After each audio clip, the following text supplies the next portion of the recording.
আসসালামু আলাইকুম রহমতুল্লাহ। প্রিয় দর্শক, অ্যালোভেরা গাছ রোপণ করতেছি। বাড়ির ঘরের আঙিনায় হয়, একটা ছোট টব ছিল তা পাল্টে বড় টবে লাগাচ্ছি। অনেক সময় শরবত খাওয়া যায় বা অনেক উপকারী এই গাছ, তাই চারা রোপণ করতেছি।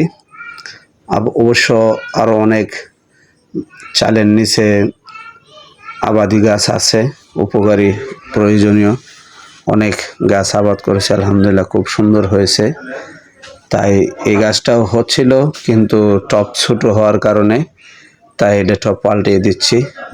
দেখুন আরও আবাদ করেছি যেসব গাছ, এই যে আদার গাছ আছে, এই হচ্ছে আদার গাছ, হলুদের গাছ আছে, হলুদের গাছ, এই হচ্ছে আদার গাছ, এই হচ্ছে কাঁঠালের বিচি, কাঁঠালের গাছ, পাশে পুঁই শাক আছে, এই পাশে এই যে হলুদের গাছ, কাঁঠালের গাছ, এগুলি এই যে পাশে হলুদের গাছ, আদার গাছ আছে এই পাশে আরেকটি গাছ আছে, সেটি হচ্ছে পোলাও গাছ কয়, পোলাওয়ের মধ্যে দিলে অনেক সুন্দর সেন্ট হয়।